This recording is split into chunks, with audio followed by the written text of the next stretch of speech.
3, 2, 1. Добре дошли в Хола. Йо.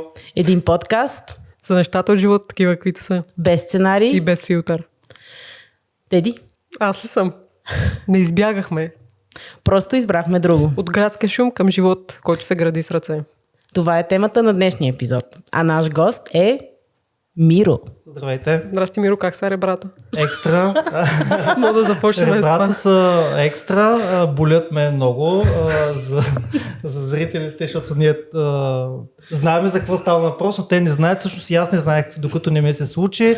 От работата на село, от това да избягаме от града, да отидем на село да живееме. В стремежа да имаме най-новата техника, най-бързата, най-мощната. По възможно това, което трябва да е най-най на пазара. Взехме една фреза, която е 9 или 10 коня и просто е така един работен инцидент и ме удари. Имам сега 2 ребра и половина спукани и си ходя с тях като наследство и се опитвам така да преживявам от живота. Тоест, бягството, викаш, не се отрази чак толкова добре. С пънка, едно камъче. Е така по баира. Тръгваш нагоре и падаш. И чупиш 2 ребра. Да, и пукваш 2 ребра. Да, аз имах така един отбой дълго време. Чак на 4-ти ден отидах на лекар и той като ми каза какво чувстваш, и аз казвам, боли ме като дишам, така това не е добре, нали, аз... А сега по-добре ли е вече? Сега е по-добре. Позарастват ли? Да, по-добре. Това като рекламата за сникърс. По-добре ли е? По-добре. Супер е. Избягахме от града, за да стигнем на село. Добре, така, нека започнем полека с темата. Да. Кога градът започна да ти теснее? Ами града започна да ми тесне, силно казано тесне, но по-скоро желанието да искаме нещо по-различно, да искам да не живее в този въпросен град София, се породи от така доста отдавна в главата ми. То е една такава идея, която ти се прокрадва, чуваш от тук, от там и... Това ще го изрежете после. Нищо не режем, тук всичко е роу материал.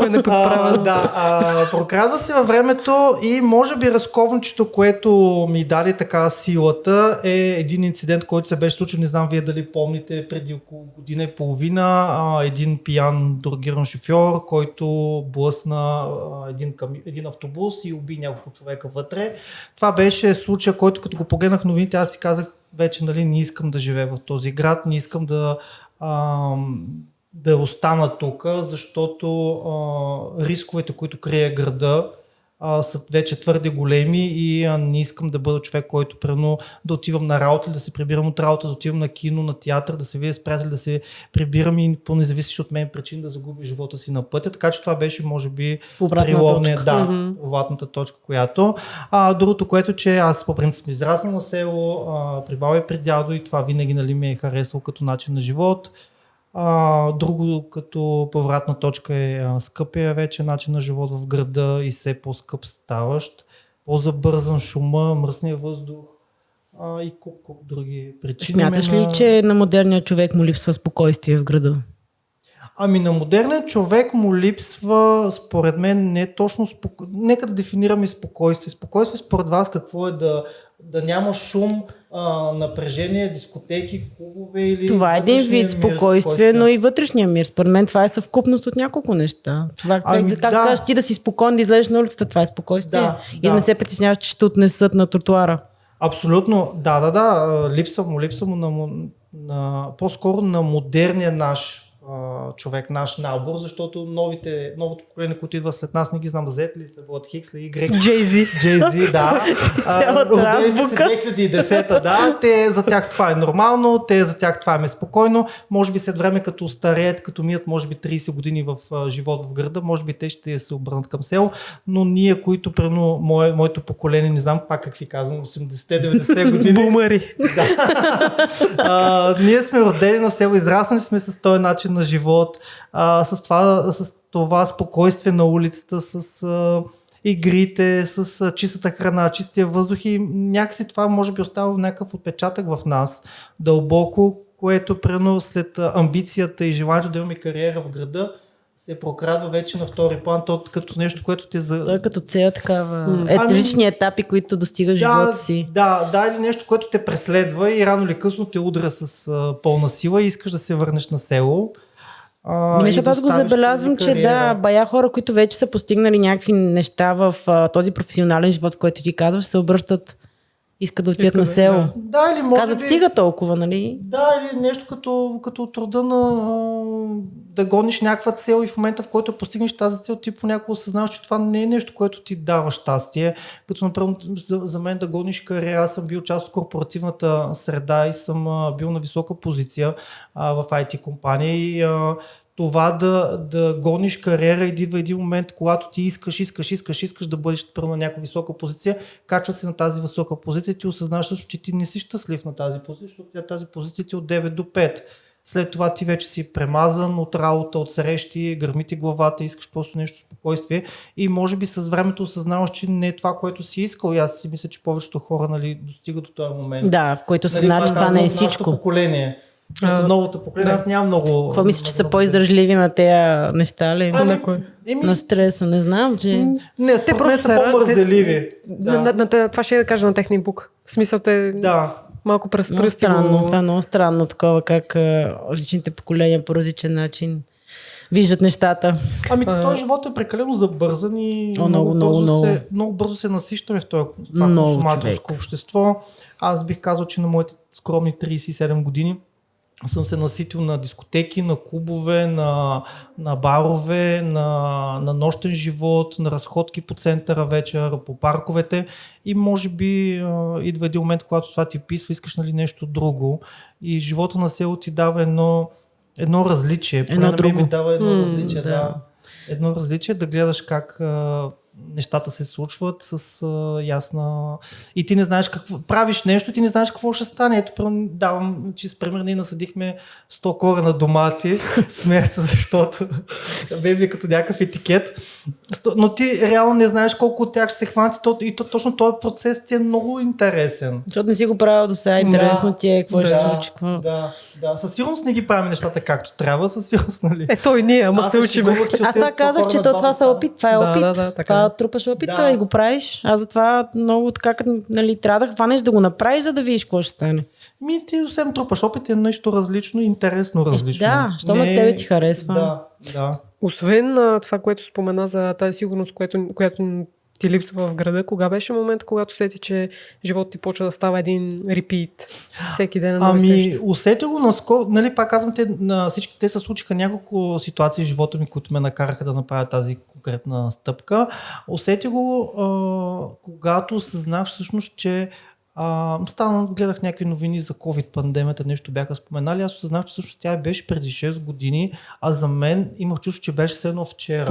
Да, 6 години. И като осъзнаеш, те са минали 6. Не беше ли преди 2? Не, преди 6 години и изведнъж осъзнаваш, окей, аз съм на 37, защото съм февруари месец, но на 37 години и аз съм бил тогава на 30, това е било едно било вчера. И това, ако не е примера за репит, просто ти минават едни дни, седмици, години и ти реално нито имаш спомени за тях, нито... Да, буквално. Да, и живота ти минава и така, но ето, първо ще дам пример с пак този въпрос за живот на село. Днеска си говорихме, днеска ли вчера бяхме застанали на терасата и си говорихме, че ние всъщност толкова много неща свършихме по този двор, той е огромен, близо 7 декара. И като го погледнах, толкова много неща сме направили, сме фикснали и това е само от месец и половина с ходене събота и неделя. В смисъл, ти си свършил толкова много неща за отрицателно време, а също време живота в София за 6 години нищо не си направил, да. Това е, защото ежедневието ни помита. Защото става репит, всичко е. Според мен тук в града живеем на много по-високи обороти, отколкото извън града. Ние тук сме като някакви такива роботизирани малко. Това беше идеята, матрицата без майтап. На управниците или на хората, които движат света и на социалните мрежи. Влизаме много надълбоко тук. На създателите на социалните мрежи, така да кажа. Това беше идеята да се затворим в телефоните и ти да... това е cool. Оригни се. Ти да скроваш от сутрин до вечер в телефона и да гледаш кой къде е ходил и да чувстваш някакво Аз не знам, децата според мен се раждат вече е така. Няма лошо в това нещо, няма лошо. Аз съм привърженик на епохата на Водолея, за която мога да говоря примерно до утре. И та епоха на Водолея е майката на света. Ние сме между другото, сега влязахме май в рибите. Не, тя е около 2000 години, не, около 200. Сменихме темата. Около 2000 години е епохата на Водолея, трябва да видя, така че тя тепърва почва се засилва и точно тая дигиталност, нали, този начин на живот се променя рязко и той те довежда до там да ти се изключва мозъка за някакви нормални неща. Някакви, може би на пръв поглед не е интересно, като се замисли човек, те са много интересни. Тъмън навлезахме в тази тема, да коментираме малко за живота на автопилот и колко хора според вас живеят така, както наистина искат. Аз мисля, че един среден процент към висок живеят. 70%. Ами да, даже бих казал 85 и ще кажа защо. Нека Бояна да каже. Нали, моето мнение какво е? Аз мисля, че са повечето хора живеят на автопилот. Мисля, не на автопилот, но правят неща, за да могат да вързват двата края, как да кажа. Работят една работа, за да могат да преживеят. Да. Дали тази работа им харесва или не. За мен това е избор. Много хора ги стават да рискуват. Това да живееш по едни такива автопилотни неща, това е според мен той е по темплейт, да. Никой не може да спре. Живеем в такива времена, слава богу, те са много хубави, защото ти, ако искаш да се развиваш, може да изкараш курсове навсякъде. Има много свобода. Ако искаш, може да кандидатстваш. Живеем на такава готина географска ширина. България, София има страшно много международни компании във всякакви сектори. Така че стига да иска човек да има желание, може да се развива и може да постигне много. Ако преодолееш главата си този прак, неограничени са възможностите. Нали, сега на село са ограничени, защото ето аз с пукани ребра. Това пак е риск. Мислех, че са неограничени. Ти отиваш там, не знаеш, посадил си тук 100 корна домати, дали ще стане, дали ще стане. Пак си е риск, бе, човек. Риск е, купуваш там някакви косачки, това. Семета. Купувам, боря с тях, хора по драскани. Това пак е излизане и рискуване в нещо ново. Да, рискуване то, защото имаш смелост и не искаш да стоиш на едно място. Аз винаги това съм и спортист, бил съм занимавал съм се професионално с спорти и от тогава знам и в мен е посято от моят треньор, че човек като иска няма какво да го спре, няма сила на света, която да го спре. На времето, преди много години цели нации са унищожавали, нали, от това, че другата нация или там война, който е имал желание да ги сила, да ги съюзили, там да ги нападне, така че ето при една Троя. Човек като има желание, нали, може да влезе навсякъде. Да, бе, това е въпросът, да си събереш смелост да действаш. Хората са си щастливи, всеки си живее по начина, по който иска, пък и няма право да съди другите. Това най-вече. Няма право да съди. Просто тази матрица, дет казахме, според мен много хора ги засмуква малко матрицата. Засмуква ги, защото им достава някакви първични нужди. Това да имат заплата. Удобство. Свикнахме да гоним удобството, вместо смисъла. Да имаш там някаква заплата. Това пак за тази зона на комфорт, да си говорим. Сега като бяхме в еврозоната, както всичко стана 4 пъти по-скъпо, ще видим тази зона на комфорт, как ще се разклати на хубава. Между другото, наистина е така. Като не ти стигат парите за начин на живот, който е нормален. си водил. Да, нормален стандарт. Да, бах ти, какво стана след Нова година? Аз направо... Не знам. Аз следвам една нумероложка, астроложка, много интелигентна, не знам дали мога да казвам имена. Може. Силва Дончева. Тя е приятелка на мама. Искам час при нея. Силве, ако гледаш това, един час на Миро. Ще те тагнем да знаеш. Пандемията каза, това е с дългите обяди се свърши. Така ли каза? Да се работи, да. И рано или късно тези неща идват. Това е, така е. Просто според мен сега ще ни разклати всичко. Тотално матрицата ще бъде разклатена. Тя ще бъде разклатена. Хората се пробуждат. Да, ще дойде нова матрица. Не сте само, примерно, вие доста хора, млади хора се ориентираха към живота извън града. Живота извън града е страхотен, както и в града. Той, разбира се, има своите плюсове. Но както казваш, ти като се наситиш малко вече. Като не са ти интересни. Другото, което при мен, че аз останах с по-малко приятели в града. Това почна много така да ми тежи да ми става скучен града. В смисъл, той града е за да го живееш с хора. Да грабиш. И като нямаш хора, с които първо да излизаш да ходиш напред-назад, да се радваш на града, няма смисъл. Нали, аз казвам, че едно са умрели, но те... Благодаря, тук съм се. Ако ме броих към приятелите ти си тук, но не се виждаме. По принцип, аз пати казвам, че... Покани вкъщи, само се виждаме и много рядко излизаме. И в хола. Между другото, ние рядко се организираме. Което е минус на града. Ма ние пък си правим други събирания по планини, по баири. Да. Пак извън града. Да. Не знам, според мен, просто града е точно както казвате вие, да го вземеш, да го изживееш целия, всичко. Да се награбиш. Да, това са точно... Ние не сме много възрастни, но казвам младите години. Аз... Говорете за себе си. Аз съм роден в Русе, но ето предно вече ни 20 години живея в София, което са до година ще стана всъщност повече години в София, отколкото в малкия град, така че ще се обърне с това и мога да казвам, може би, че съм софиянец. Можеш ти, що не? Така лична карта съм софиянец. Значи ти си ти си софиянец, какво е чист? Сега имаш имот. Аз може би имам повече имоти и състояние от софиянци. Айде. Сега ще започнат да валят реквестите в Инстаграм. Внимавай. Аз също имам мнение за тая тема. Внимавай. Имам мнение на тая тема, мога да го споделя. Иване от Люлин, това, че си от София роден, не трябва да те успокоява, а трябва да се бориш. Защото аз съм дошъл с един сак. А сега с 4 апартамента. 5 от младост, идват други. Знаеш, така че не се предавай. Но трябва да се работи. Силно. Не, шегата настрани, но наистина аз съм забелязал, че примерно хората родени от София са една идея за мен по-лениви.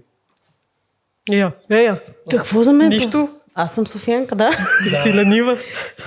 Не, това е мое мнение, хора. Викни ме на чуларското да копам. Чулдарско. Добре. Чулдарско лент.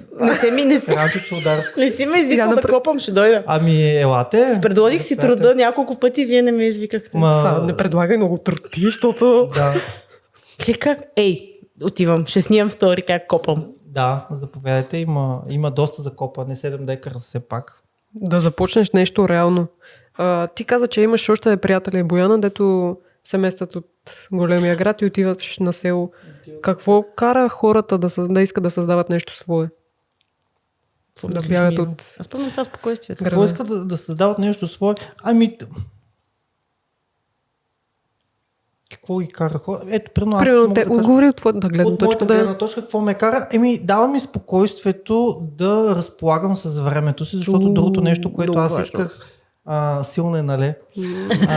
Бах направо в реброто ми влезна. Да. Аз не мога, защото съм с две пукнати и половина. В другото да влеза. Доктор каза, третото е до някъде. Спокойно.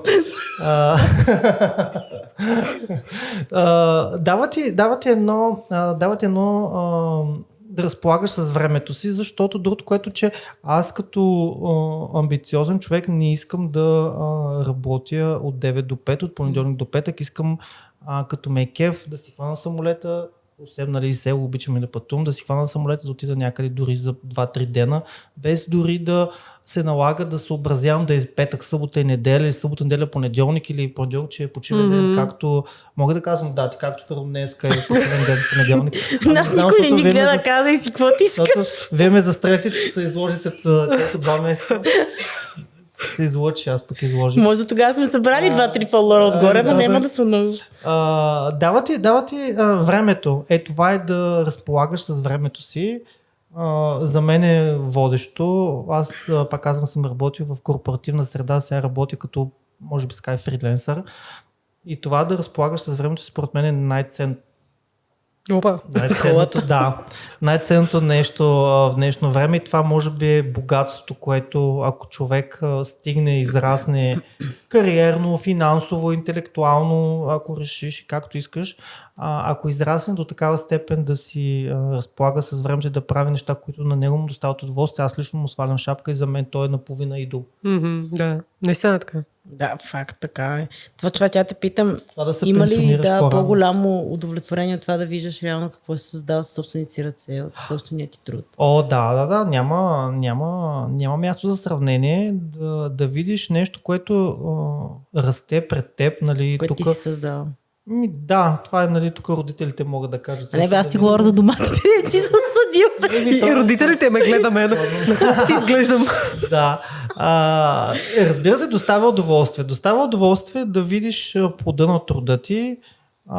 Това, ако работиш в една корпоративна среда, аз не знам хората Това не знам как се следи този прогрес. Аз съм работил пак казвам, в международна IT компания инвестиционна, която се движиха най-различни проекти и аз не съм изпитвал никакво удоволствие. Да, факт. Някой някъде там, който нали, не си имаме някакво CEO международно, локално, интернационално, континентално, някой стои зад него и той може би си почива на някаква яхта в Южна Африка или не знам къде, на Малдиви, и той просто е станал по-богат. Да. Мен това Не, факт така, защото давам пример с подкаста, който ние правим, който е, нали, малко, за момента не е толкова развиваш се, но като ми дойде и като ми каже някой, това е много яко и ти ти хубаво. Кой ще дойде в корпорацията да ми каже, браво за този Excel? Никой. Никой няма, ти ще се задоволиш там с заплатата, която си взела. Защото си направила някакъв Excel. Ще се надяваш на годишната заплата, на годишния бонус там имате такъв. И до там, в смисъл, аз имаме видео, мога да дам един пример, който така ми се запечата от детството, когато спортувах в Русе, академично гребане, и по време на тренировки, нали, имахме периодично контроли и първо ние свършим, да кажем, първи като лодка и аз викаме, тренер, ние свършим първи, той вика, чудесно, дигни си сега дясната ръка, отпусни я, потупай се по рамото, али сега продължаваме напред. Така че, това ти насажда едно такова, нали, липса на борбеност в тебе, защото в крайна сметка никой не ти каза, идва браво, нали? Но пък вчера изпитах много готино щастие. Оня ден ли беше, кога седяхме в петък? В село на събота имаше 2 озрели ягоди, които... Аз ги видях. Толкова сторите. Аз още вечерта ги видях, едва до сутринта станах, просто в 6 часа се събудих, викам навънка, вече е светло, ще изляза, ще ги снимам и ще ги опитам. Нищо, че те отдолу бяха изгнили.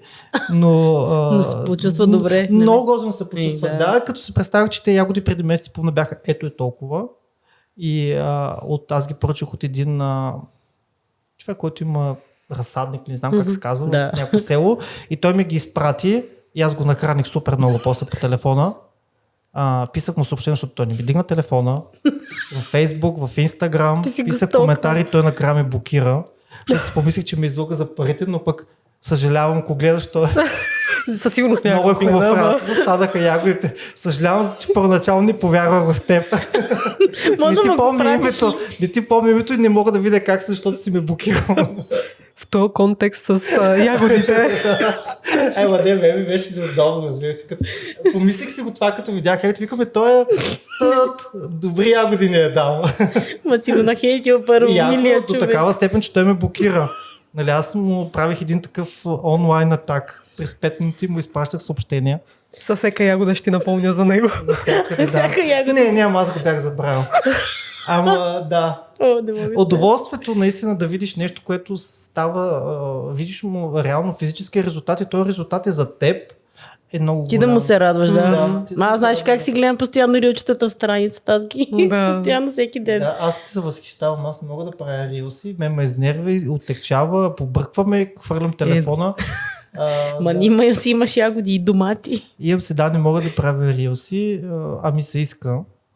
Зле съм с социалните мрежи, така че... Ще поработим, няма. Идеята ни е да, като се пенсионираме и като заживеем на ранчо, да издаваме някаква продукция в града, така че ни трябва силен маркетинг. Почва от тук почва маркетинг. Да, да кажеш... Ако не, аз съм си харесал бус, ще идваме и ще спираме по градинките, ще продаваме. Борисовата.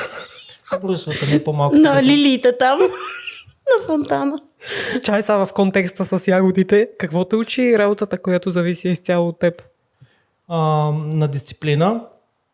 Учиме на това да си последователен. Най-важното нещо в живота може би е да си последователен и ако искаш, нали, по-скоро ако си човек, който искаш да живееш out of the box, в смисъл да си различен, както примерно аз до някаква степен искам да съм различен, трябва да си последователен, да си дисциплиниран, да си следваш целта и да си планиращ. Да, последователен, постоянен. Да, ти говорихме ние с тебе с този подкаст, дето сме го почнали, пак трябва постоянно да. Не се отказвате. Аз бях гледал един подкаст, аз много слушам подкасти, но не мога да сети сега, кой явно не съм чак такъв голям фен. Не е бил нашия. Който каза, че реално да видиш дали подкаста е вървежен след 100-ния епизод. Да. Няма време, да. Просто няма много време. Може би през 3-4 епизода ми да идваш, айде, ще измисляме темички. Сигурно друг път ще бъда с пукнат глезен. Не дей.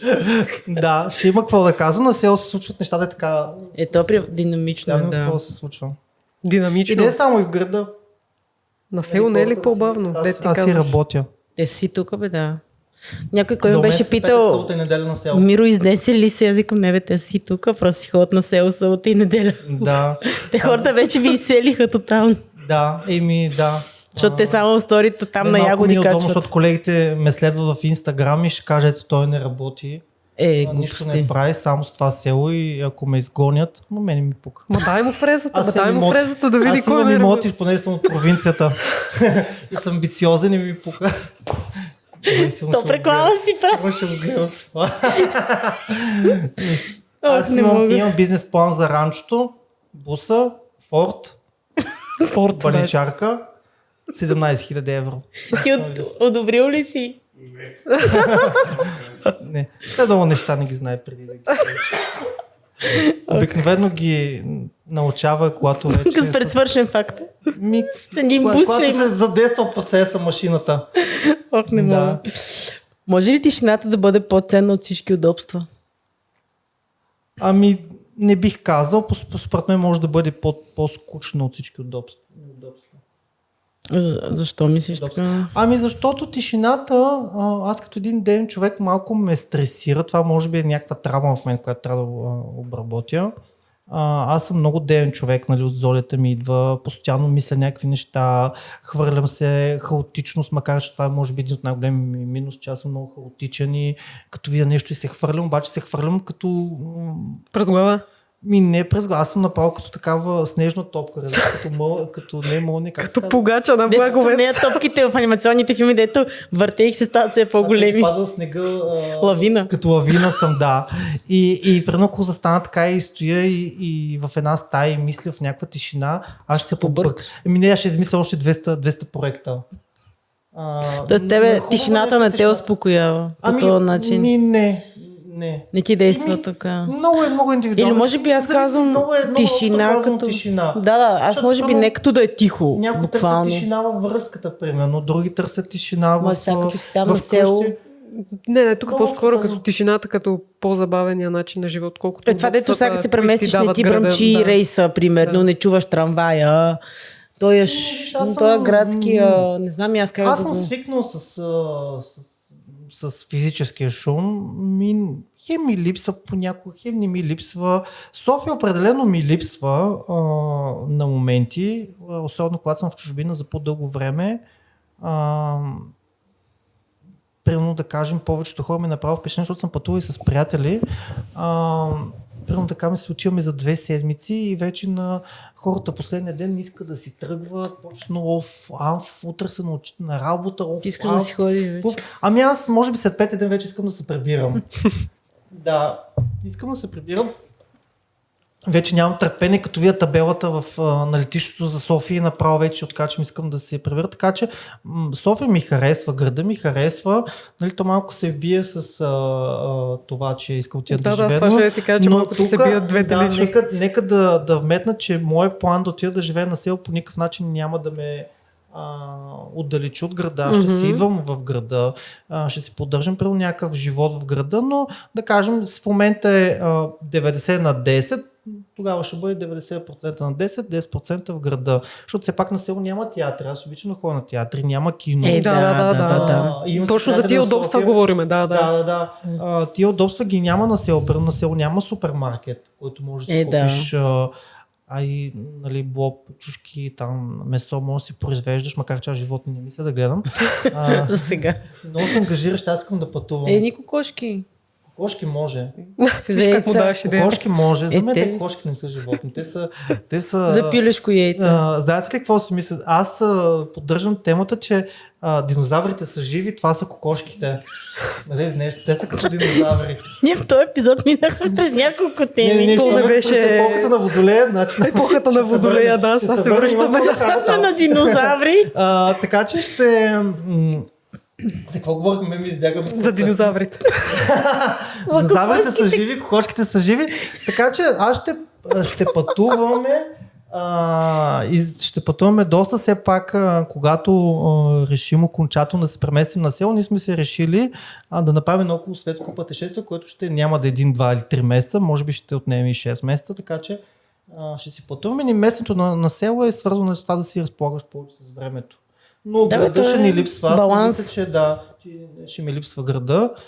Мога да вметна тук, че толкова се променят днешните времена. Днеска си го мислех, пътувайки към София, че така се променя живота и това според мен трябва повече да мислим в тази посока, че ти днеска имаш една теза, едно изповядване на философия, на начин на живота и след една година е така хоп и се преобръща. Да. Не трябва да си категоричен за нищо. Да кажем, преди 2-3 години бях върл защитник на хората, които живеят в града. За мен живота на село беше хикс. Брат ми живее в Русе, той има къща и ние общо взето по семейните празници бяхме като Луната и Марс. Той защитава селски живот, аз градски живот и сега малко като се видим и като му каже, че стилам на село, той ми вика, си преди време, нали, не искаш да ходиш на село. Нали, на нас ни става много странно. По-скоро след около 30 може би нещо се включва. 30-35 се отключва нещо. Почваш да мислиш вече, че този шум отвънка на трамваите не е толкова приятен. Малко те дразни, да. Вече не си ходи на барове и на партията, това е притеснително. Този консуматорски начин на живот много променя. Много променя и много... Смисъл колко още, то ти пише в един момент. Аз не знам хората, които продължават да го правят на 40, на 50, на 60. Това е неизживяно малко. Аз съм колежка, която е на 50+. Няма да казвам името. И Лонка се казва от Перник. Не. Тя си живее живота ви. Тя си живее нейния живот, нали? Да, тя но тя ако излезе пръвно в петъка, може да се прави другия петък. Нали? И няма никакво да си по партията. Така че то си... Измарям, аз между другото искам да се понаспивам вече. Аз единственото нещо, което не искам някой нещастник, дрогиран, пиян да ме бусне на улица да ме убие. Това е нещо, което може би един от най-големите ми страхове. Или в катастрофа, която не зависи от мен. Това не е много ме страх и може би живота на сил ми дал едно спокойствие. Да. Ето ние като пътувахме в петъка посока село, нали, то беше дъждовно.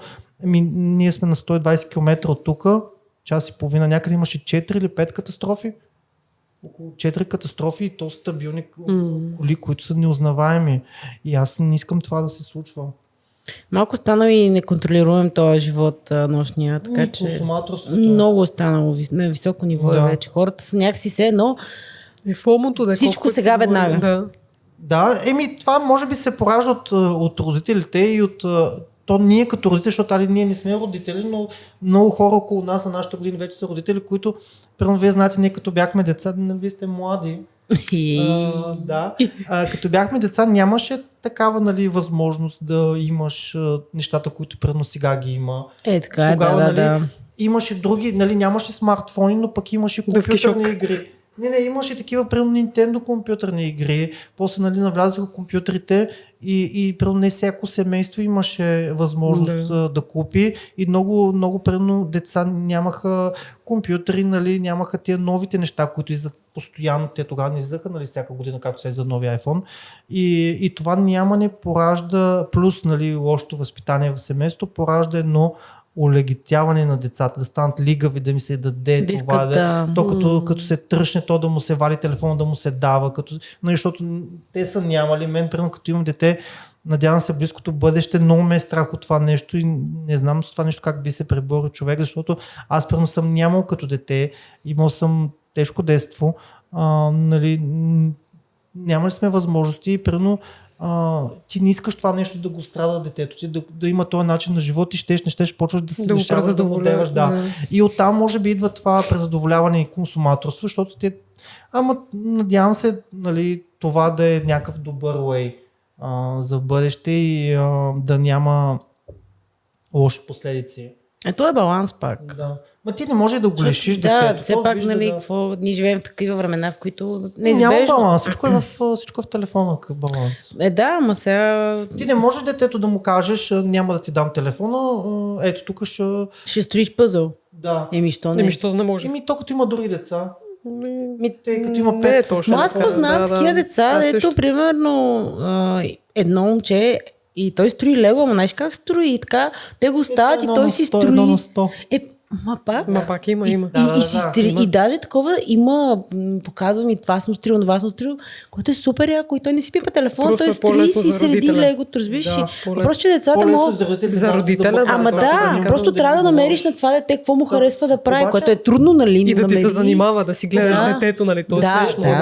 Има и друго, нали, което аз ще вметне, нали, нашата тема, че един родител, когато работи в една корпорация, аз примерно съм работил и вие работил в корпорация, знаете колко изцеждащо това нещо, какво напрежение по цял ден, примерно да си в срещи, нали, да не говорим, че ако си в международна компания, тези срещи са ти 90% на английски или на някакъв чужд език и това колко ти изпържва мозъка и ти го измара и като се преведеш едно, те ти кажеш мамо, нали, аз ги и уневинявам малко родителите, защото нали, то не е случайно, майчеството е 2 години. Ние имаме най-дългото майчество, между другото. Да, и най-лигавите деца. Да. Правителството да вкара датския модел 2 месеца и половина. Тук да седа някой политик в хола. Датския модел 2 седмици и 1/3. И да ходи там да копа. При вас ще го пращаме. Ето давам ти идея. Ето да. Направете детски лагер. Трудов детски лагер. Детски лагер няма да правим, защото... Да копат, да, между другото. Мога ли да издам? Каква ни е идеята за ранчото? Не знам, детски лагер няма да правим, защото толкова много деца не си представям. Ще събереш. Може би 2. Аз обичам децата и се справям с тях, но до 3-5 мога да се справя, но повече не. А вече 3-5 няма да е рентабилно, защото все пак работим и за пари. Нали, Иване от Люлин, знаеш, че ние сме амбициозни. Не се задоволяваме с заплата от Титан. Фирмата, която почиства. Така се. За това се говоря. Да. За лагер, идеята ни е да направим такова място, където не знам как се казва, глемпинг ли, те сега ще откранат думата, може би ще ми откранат идеята.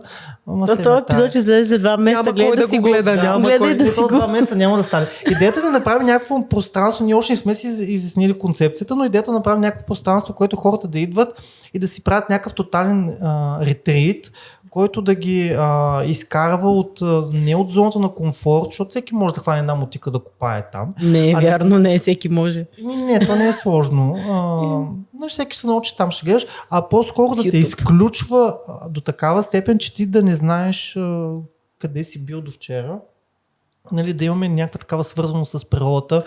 Това ще е много яко. Нямаме точно ясна концепция, аз имам, но все още не искам, нали, да я издам. Природата много... Да, ясно, да. Но природата, това с природата е, Природата е голям геймчейнджър. Модерно всеки, нали... Да ходиш бос. Гони био, гони чиста храна, гони. Обаче бабата на село каза, без Самонева селитър не става. Аз си казвам. Кажи им. Да. Бил храната, така че ако ви кажа, че нещо е било натурално. Бабата от село си е казала. Без Самонева селитър не става. Говорихме за природата, да. Дай да довършим, че това ми хареса. Подхванахме ми за това как каза, че природата откъсва хората от... Откъсва много, страшно много и допира до земята откъсва много. Променя ли начина, по който мислиш? Променя. Нали, човек, аз ме представям как искам да хода боса по тревата. Тук имаше едни птички, пусни ги бе. Кои са? Не знам. Не трябва да го пусна, защото се набива. Магия, другото. Има някои хубаво на село, но има някои практични съвети, които трябва да се спазват. Някои неписани Маши права. ходи по такава руса сутрин. Добре бе, наистина Не трябва да е е. прясно косено, защото се забиват игличките. Ти си ми кажеш Има някои кога. неписани правила. Както ми първо кажеш. с фрезата. Не си Нали, падаш върху ребрата. Аз стигам до тях с пукани ребра и половина. Нали, но... Представям си го, да, или е така седиш, гледаш изгрева.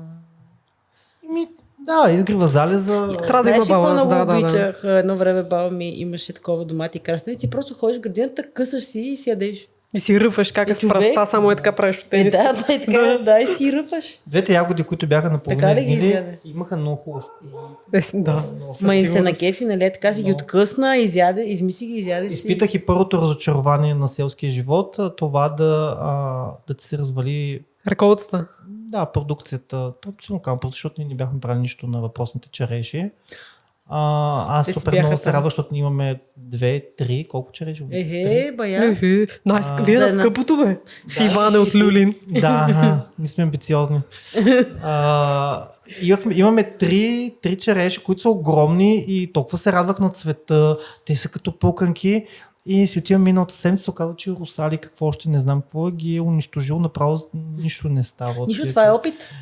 То не е опит, то просто не зависи от тебе. Ти идва един момент, в има който мисъл, осъзнаваш, че ти си безсилен пред природата. И това буквално се е случило. Тия дървета са унищожени, но 99% от природата за това, че една сутрин прено имало слона и ти си Безпомощен си. безпомощен. В смисъл, не зависи от тебе. И е това приземяване много силно, че не зависят нещата от тебе. Ти просто, както казва майка ми, просто работиш в отворен завод. Има фактори, които не са от тебе зависещи. Работиш в непокрит завод. Как Времето, дъждовете, там дете имаше суши, дет хората казаха, че трябва да вали заради. Да, това са... Да, не зависи от тебе и това го приемаш. Не е като града, примерно влизаш в един магазин и си Има взимаш всичко. каквото- Има всичко, да. Каквото се сетиш. То няма лошо Всичко да био. има всичко. Няма лошо, нека да има, в смисъл трябва да има избор. Не трябва да, аз си мисля също, че не трябва да се връщаме. Като казват, едно време беше много по-хубаво. Едно време било хубаво, но пък си нямало избор. Хубаво, еволюираме, няма как. Хубаво да има избор, но тук идва момента, в който ти трябва да правиш избор, но осъзнат избор. Не емоционален избор. Това по-скоро е урок, който трябва да научим в нашето време, да правим осъзнат избор. Нали? И сме в епохата на Водолей, че ти се дава една тепсия. И грабиш. Да, и грабиш пълни шепи и просто трябва да внимаваш.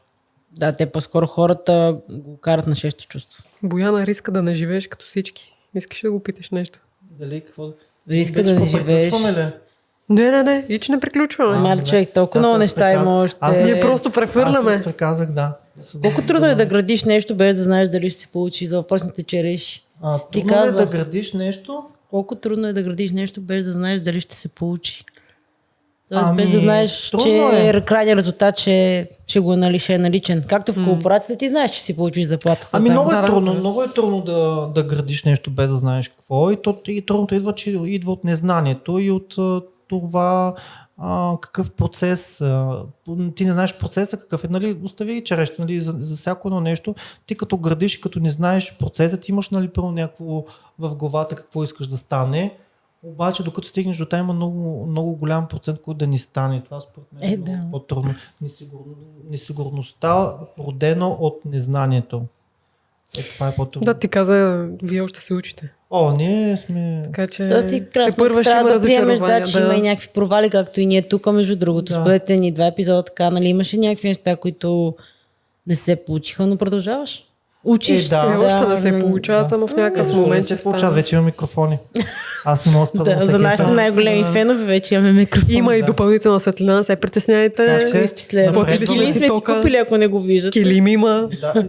Не, но това е, че трябва да приемеш, че в тези неща, които ти правиш, винаги има 1% провал, който е там, ти трябва да го много по-голям. Да, не е 1%, но го има. Просто трябва да те е яд. В момента, в който не си монетизираш труда, и не смяташ колко влагаш, не си го превръщаш в пари, колко влагаш и колко ще получиш, няма как да те яд. Сега, примерно, ако ти си сметнал, че ще изкараш хикс пари от нещо, което ще го направиш, като не стане и то по-скоро яда идва от там, че ти няма да получиш парите. от тая Това са те очаквания, които си поставяш. Да, не трябва да имаш очакване. Каквото стане. По-скоро да го правиш за кеф. Във всичко, да. И в пътуването така. Хората се пренасищат. Да, като ни питат в началото, вие за какво го правите? Нали, седно те очакват да им кажем за пари. По-скоро не. А кога ще почнете да печелите от това? Да. GiveTube, да ви предложат спонсори, на всички предлагат. Не, аз не на съм Макарон БГ. Макарон БГ. Макарон БГ. Просто това АО че БГ. Има ли го този сайт още? Аз съм стръхнах. Има ли го този сайт АО БГ? 18 плюс. Има го. Има? Там ли се прочат Кучето ми е оттам. От АО БГ, моето от Олекс. От продавалник. Аз трябва да разкажа, може би, историята за кучето, че той беше най-ефтиното в страната. Цялата република. Ох, то горкотото най-ефтино. Те изхарчиха сумати пари по него. Беше най-ефтини в цялата република и с най-много проблеми. Слава Богу, жив и здрав, радва се на село. Да, виждам го аз как тича там, грухти след кошачката. Радва се. Добре. Душички са кученцата. Според вас, кой определя успеха? Живеем ли по някакви чужди критерии? Сравняваме ли се? Да. Да, почти. Да. Живеем по чужди критерии, живеем по стандартите на хората около нас, по очакването на хората у нас, но не живеем по един стандарт. По един критерий бих казал, това на нашите баби. Те не могат да се премерят, че сме толкова години, не сме женени без деца. Трудно е. Това е нещо, в което може би не ни пука, да не живеем по този стандарт, но да, живеем по стандартите. Какво ще кажат хората? Виж, той има за чуждото повече. Мнение, нали? За чуждото мнение, да, и мен понякога, даже много пъти си признаваме загонва и гледам другите какво имат. Но това идва и от спорта, който казах, че съм спортувал, нали, че гледаш винаги в другия коридор. Той има конкуренция. Конкуренцията, да, в другия коридор. И аз искам, нали, да имам прямо скъпи дрехи. Нали, в повечето случаи казвам, че не искам, нали, всеки казва, нали, няма да нали, скъпите дрехи, било глупости, изгъзици, но аз вярвам, че всеки вътрешно особено такива като мен, които са нямали на времето, вътрешно искат и се блазнят по това. Блазня ли правата дума? Аз понякога, нали, гледам хората, искам и аз да имам нещо скъпо, ето исках да имам апартамент център на София, нали, и не само. Искам да има това вътрешно състезание. Пак се бориш, с другите около теб. Себе си, да. Тези комплекси, които са насъдени от миналото, от това няма. Нали, знаете, едно време децата по наше време се ги успокоява с няма. Да, няма. Как да се научим да има, като ние от малки няма. За всичко няма. Ще видиме. Милион и едно желание. Да. Значи първо 1 милион желание, едното е за тебе. Да. Добре, сега, като каза за те... Ребрата, внимай. Сега като каза за тези скъпи дрехи и пари, смяташ ли, ето вече ти малко си израснал тези неща, че спокойствието е... Това да можеш да си осигуриш спокойствие е по-голям успех от това да можеш да си купиш скъпа дреха. Да. Да си осигуриш. Това, което това аз се стремя. ти, аз реално се да не ти стремя, казва, че трябва да работиш от 9 до 5, това е спокойствие. Аз към това се стремя и това съм се стремял, може би последните, да кажем, 10 години съм го осъзнал. Нали, тук не е моя идея, аз съм инспиран от инфлуенсъри, така да кажа, които са го направили това нещо и им се възхищавам.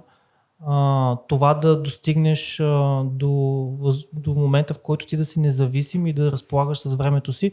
И тук се поправя не само инфлуенсъри, и такива финансови анализатори и треньори. Това да достигнеш пенсионната не възраст, ами състояние ти да имаш вече достатъчно приходи, които идват към теб, без да се налага ти да работиш за тях. И аз винаги последните 10 години съм се стремил, това ми е било водещо да достигна такова ниво, което първо ти да разполагаш с времето, да не мислиш за това утре да работиш, да си смениш работа за повече пари, да правиш неща, които не ти доставят удоволствие, ами да правиш неща, които наистина ти доставят удоволствие. И това пълно с ранчото е едно от тези неща. Аз искам, нали, да си правя, защото ми доставят удоволствие, но трябва да бъда, нали, и независим. Искам и да пътувам, което първо ако работиш от 10 до 5 няма как да стане, да. И по-скоро трябва хората, които са малко по-будни, малко, които мислят повече out of the box, да мислят в тая посока, която те да работят, че да стигнат до момент, в който да си разполагат с времето и да правят неща, които на тях им доставят удоволствие. Примерно, аз правя финансови консултации, при мен това ми доставя удоволствие и искам примерно да съм си спокоен, че ако утре ми се обади някой клиент, аз ако не ме е кеф с него да работя, кажеш, какво няма да работя с теб, друг. Така че това е важното да разполагаш с времето, според мен е най-основното нещо. Даже би казал по-важно от това да си спокоен. Това ли е богат живот за тебе? Така ли си го представяш? Богат е живот. Да имаш спокойствието. Това времето, твоето време да си е твое време. Да правиш неща, например, ако искаш да се развиваш в рисуване, ако искаш, аз обичам да пътуваш, да обикаляш света, да правиш неща, каквито на теб ти доставят удоволствие. Както Бояна, знам, че ти обичаш да се качваш по планини, ако искаш днеска да изкачиш някакъв връх, да не мислиш, че е сряда трябва да ходиш на работа, просто да правиш, когато отиваш да изкачиш. Не съм достигнала тези висоти за все още. Не можеш да представиш колко често ни се случва за всичко. Това е една цел, която не е толкова сложна и пак се връща тук в началото на подкаста, че когато човек си постави някакви цели и работи в тях, няма какво да го спре. Ако ти наистина го искаш отвътре, много хора ще кажат, ти ако го искаш отвътре, явно не го искаш толкова много, защото не си го постигнал, някой път не зависи пък от нас. Има фактори, доста външни фактори понякога, които може да те ограничават, но но ти винаги трябва да си го имаш това зрънце в движещата сила на това, което искаш да си. Ако искаш ако не ти харесва тази работа и пък искал да винаги да се занимаваш с всеки искал да се занимава като дете с някакви неща.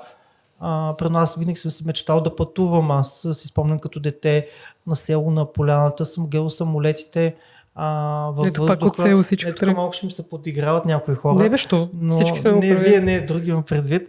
Защото аз до ден днешен имаме това детското в мене защото първо съм гледал самолети, не се вълнувам се и се разпилявам.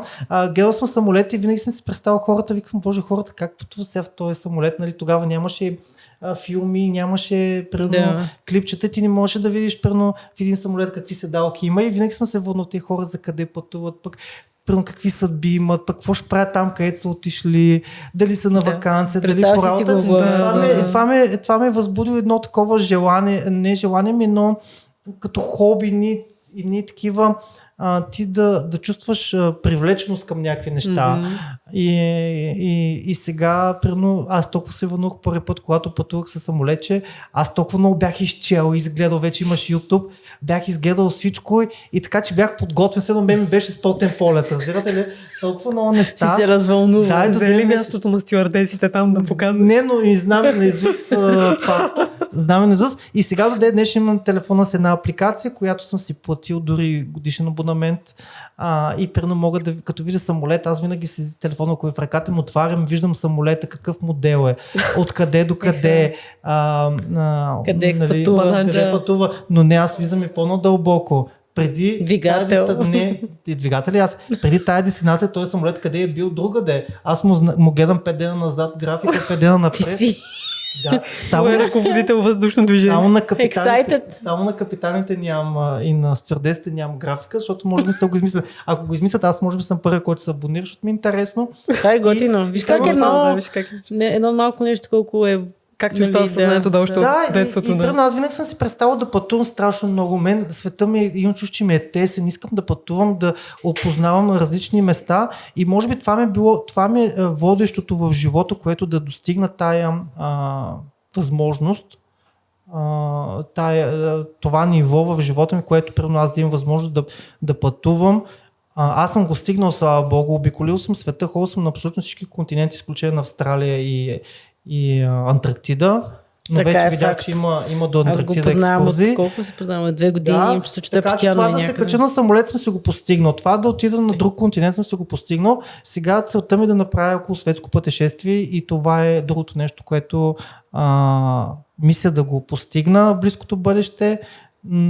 Но за това нещо трябва да не работи човек, защото няма как да направиш едно 6-месечно около светско. Така да направя кръг на цялата планета.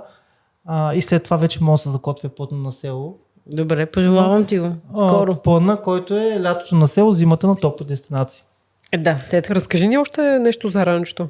Нещо, което не си ни разказва. За ранчото, то е... много е... Аз мисля, че намерихме място Нали, аз обичам да пътувам страшно много. Обаче винаги съм искал да имам някакво си мое място на света, което да си го чувствам да се като прибереш. мой пристан. Да, нали, тази стръкана дума, да си имаш пристан и може би намерих го. Нали, това не е, аз си мислех, че е център на София, не е център на София. Първо съм си мислил кварталите на София, имам апартамент в кварталите на София, имам апартамент в център на София. Иване. Не е това нещо. Да, не е Русе. Да, Иване, ние сме амбициозни. И това, че работиш в Титан, ние ще станем шефове, може би някой ден. Не, защото ще работим, защото ще купим компанията. Ние сме амбициозни. Провинционалисти. Няма нищо лошо. Това да си провинционалист, защото после разбираш, ти като си в провинцията, то е заложено от това няма, е заложено да си амбициозен. Да има. накрая. Да си амбициозен, да. Така е факт. Така, за какво? Намеря го това място и може би това, където да обикаляме света през зимата, защото нали, зимата няма градина, ние ще имаме някакви кокошки там, но няма да имаме такива... Вече ще имат кокошки. Виж как Аз бързо. сетих, че ще имаме кокошки, ще имаме джинки, вьетнамски прасенца и още там пълно и какви бяха патки ли. Да. Тето има Май това не животни. го знаеш. Да, Това знаеш ли го? Това знаеш ли подсказват го? ми. Да. Нали, общи са, не се мислете, че аз съм измислил света. Нали, аз не действам сам. Знаем. Имам сила зад мен. Не, аз съм идеята, двигателя е зад мен. Не знаете, като всяка една кола. Ние ще имаме и през зимата ние ще обикаляме света, лятото ще сме на село. Така че, слава Богу, намерихме това място. То е феноменално, вие ще дойдете. Аз го виждам на снимки, но наистина е много ясно. ясно. Се намира. Обиколихме цялата страна, докато го намерим. Бяхме ходили на 6 или 7 места. Стигнахме до Чирпан и това беше най-далечната точка северна България. Едно лято, в продължение на 2 месеца, 3, всяка събота неделя правихме огледи. Намерихме го това място, което наистина така, като отидеш там и ти го усещаш от първия път, просто си представяш всичко там как ще стане. Нали, тук идва и момента, в който аз много вярвам в съдбата, в форма мисъл, в кармата, в прераждането, в това нали, паранормалното. Някои ще кажат, нали, че това са луди работи, но аз страшно много вярвам в тези неща и също, което вярвам, че човек е на тая планета е роден за да изпълни някаква мисия и ако нещо не му се случва, то просто не трябва да го прави това. Трябва да се спре от този фокус, защото не трябва то не ти се дава. Ти не трябва да го гониш, защото ти се блъскаш, защото няма да се даде по-добре. Опита да намериш другото, което се даде. Имам хиляди примери в моя живот, които съм искал някакви неща и съм се напълвал. Не става. Все нещо излиза, не става. Другото нещо, когато то е за тебе, разбираш, то те намира, хоп, отиваш, жив пример е ранчото. Веднага казвам, нали, ние имахме идеята, обикаляхме обяви на Южна България, Северна България, ние имахме ясна концепция, нали, какво трябва да има това ранчо. И ходихме на 7 или 8 места гледахме. Окей, 7. Не помня, да. Жокер Република. И просто нещо, или един харесва, другия не харесва толкова много, или нещо не е окей, или ние да кажем имахме списък от 10 неща, които трябва да има. Примерно определени декари, трябва да е близо до вода, да е на главен път, да е хубав парцел, да е равен път. Нали, имахме си някакви, заради концепцията си имахме някакви изисквания и просто все нещо трябваше да направим компромис. Mm-hmm. Обаче то не ни беше на всяка цена, нали, дидахме си бюджета петорно от това, защото ти виждаш, ти виждаш всъщност, че за тези пари, които си определил, ти си купиш първо един барак. Не барака, ние си бяхме определили само за земя. После имаше такива, които нямаха покриви, имаше такива, които нямаха стени. И един ден просто аз си стоях в офиса и си скоровах в имот БГ, но поради други причини и отдолу в имот БГ, нали знаете, как излиза реклами, на български реклами, излизат и просто виждам обява от частно лице. И в това въпросно село, Голяма Желязна се казва, ние вече бяхме ходили на 2 огледа там, така че го знаехме това село. Изведнъж се появява обява, която само цената беше позапитана, всичко беше описано, всичко нали, както не искаме. И аз веднага дигам телефона, звъня и се оказа, нали, че собственик е продава този имот. И това е било деня, в който, когато публикуваш обявата, имаш определени дни, в които да стои те обява. Mm-hmm. Той, доколкото разбрах, е било тестово. не е искал много да продава, защото там баща му иска, той не иска някакви семейни драми. И това е било последния ден, в който обявата и тя на следващия ден изтече, тя повече не беше видима. И аз като му се обадих и ние се разбрахме за оглед и ние отидахме събота директно. Нали, не казахме, че купуваме, но в момента, в който се качихме в колата и си казахме, това е нашето място. Този имот никога повече не излезе на обява, нали, ние го купихме там след няколко месеца, но ето това е пример, че ако нещо... бил си за вас. То те намира. Да, то те намира и просто тук съвета ми, нали, всички последователи, които гледат, че ако нещо не се случи от първи, втори път, просто го оставете, то не е за вас. Не ви е дадено от Вселената, просто гледайте се добри хора, всичко друго ще ви се даде, нали, което е за вас. Добре, така като целият ни разговор от начало до край. Да.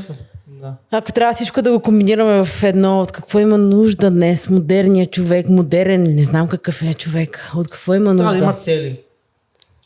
Да има цели, ясно осъзнати за мен, нали, това е моята гледна точка, трябва да има ясно осъзнати цели, които да ги следва. Сега да нямаш спрямо цел, която да си купиш мартонки. Това не е цел, това е... Това е ежедневие, да. С извинение на думата. Да имаш някаква цел. Ето, примерно, моята цел е била да пътувам и аз съм го постигнал. Нали, аз си надграждам целта, но първата ми цел детска беше се кача на самолет да видя аджиба какво има в този самолет. Тия хора за къде пътуват. Нали, аз тогава толкова съм бил дете, че дори не ми е минало през главата, че те пътуват всичките хора на едно място. Аз главата ми бяха един за там, другия за там, третия за там. Един човек в самолет. Мен беше интересно тия хора за къде. В смисъл, ако има 200 човека за 200 места, къде отиват по света, разбираш ли? Да. Нали, после идва момента, в който че той от точка А до точка Б, нали не.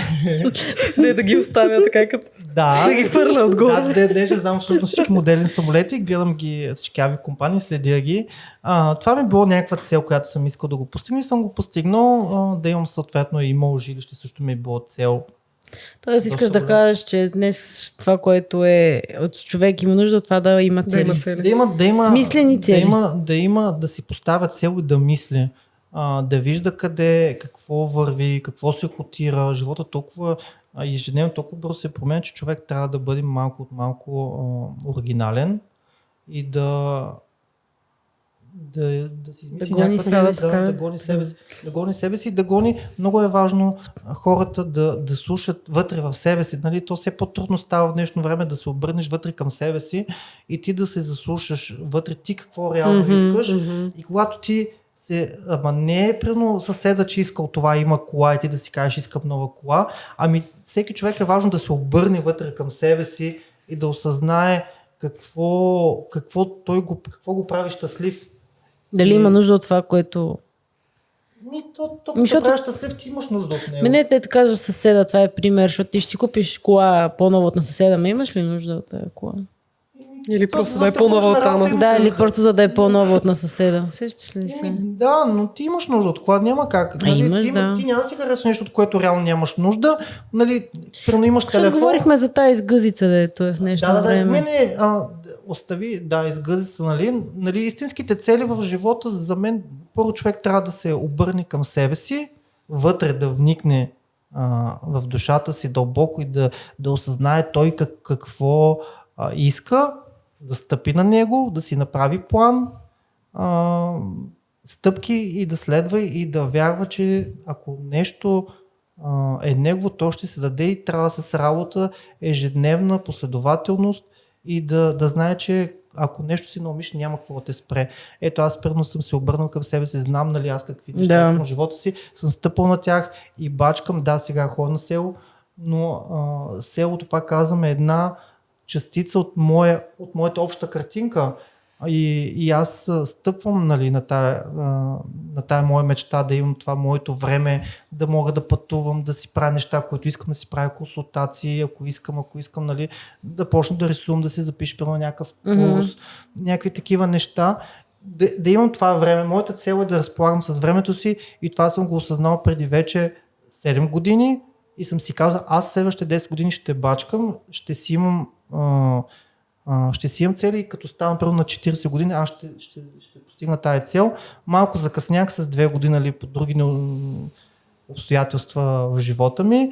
Да кажем сега на 42 години, имам още 5 години. Да. Ми пожелаваме ти го, наистина ти го пожелавам. И човек като стъпи на тези цели, той изборите в живота му стъпват на това нещо. Да. Аз съм напуснал корпоративната среда, защото съм осъзнал, че ако работя в корпоративната среда, аз не мога да се постигна моята цел. Ето това е осъзнаване. И ходиш и търсиш варианти и човек трябва да осъзнае, че ако иска нещо истински, то се случва. В смисъл, трябва да бачкаш здраво и то ще се случи. Бояна, имаш много хубава И тук. продуктово позициониране. Аз ли? Аз. Имаш много хубава тениска, Бояна. Благодаря. А твоята? Що не се вижда? Иначе аз съм консуматор да вметна и аз искам нови iPhone. От МТЛ ме охажват, но няма да си го купя. Това е хубаво. Дай ги за ягоди. На блокирания. Кажи. Други въпроси имаме ли? Макар че аз искам да си купя iPhone, постоянно ми се повтаря, че не трябва. Не, аз ти казах за какво ти е тази изгъзица. В смисъл, ако имаш твоя телефон и бачка. Когато си няма като дете, няма как. По принцип, да, ама ето ти пък други неща имаш сега. Имаш си ранчо, имаш си там косачки. Фрези. Те са много по-яки от един без крака. Това са по-такива, според мен, високо поставени цели от това да си купиш нови iPhone. Аз гледам да мисля... По принцип изкушаваш се, но аз мисля за някакви други неща, колко по-други неща искам да направя и да дам тези пари за други неща, които имат някакъв... Добре, вие как ги виждате? Аз тук не мъкнах час. Ето от подкаста ти да тук да говориш, не ние.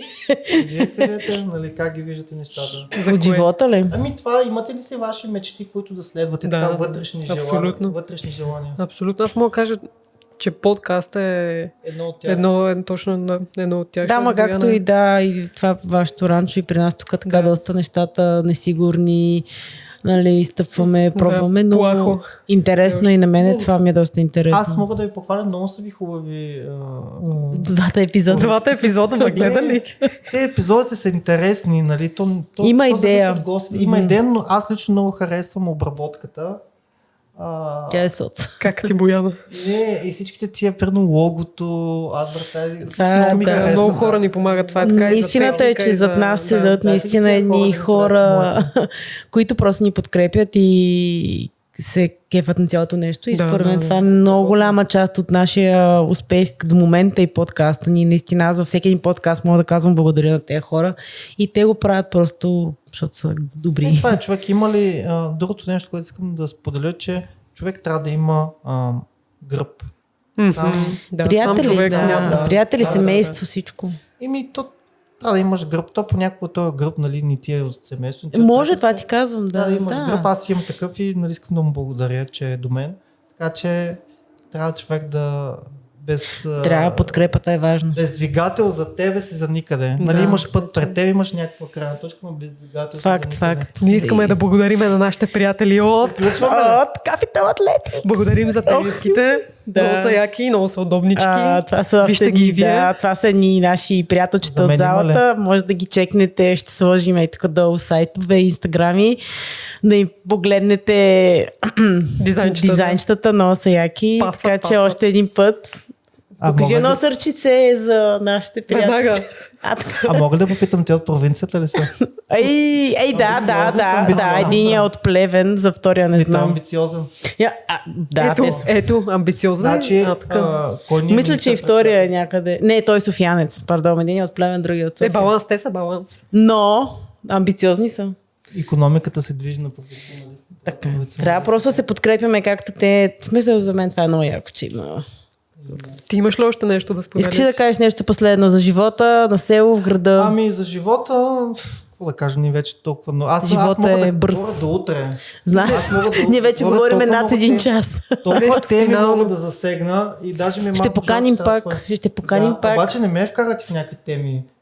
Искаме така да си говорим за... искаш обширно за динозаврите и кокошките. Не казах за епохата на Водолей, че тя е като мрежа на паяк. Не казах, че като стъпиш е тук и то се включва там. Нищо друго ще разкажа. Това за другите 3 часа. Специална тема ще направим за епохата на Водолея. Аз много вярвам в това нещо. Астрология ли? Да, и аз мисъл. Аз даже имаме тук астрологка, която искаме да поканим, така че нещо финално. Чакам часа с Юла Дончева. Добре, ще уреда, няма проблем. Ще си го поговорим и сега след Миро, благодаря ти. Благодарим ти. Изключително интересно беше. Благодарим ти. Благодаря и... Надявам се да дойдеш пак. Надявам се на теб да ти е харесало и ти пожелаваме наистина... Аз като един селски човек в това време вече стия. Предположихме, ама ние чакаме тук да залезе всичкото слънце. Ние сме зависими, да. Другия ще е в Викаш... кухнята. Ама ще белим картофи. Ние имахме идея, на по картоф, как белим картофи. Да, обаче ще се пускаме лайв. Айде, в добре. Инстаграм. Може? Как белим картоф? Ще правим пататник. На по картоф. Айде, на по картофа. По картоф. Айде, имаме го като идея. Добре, казал си. Ние така ли, че имаме идейка за лайв, така че... Ще го пуснем. Благодарим ти, Миро, още време. Айде, лека нощ. Отивай да лягаш, че кокошките. Да, кошки няма още, те са динозаври. Гаси банана, айде гаси. Гаси ми тока.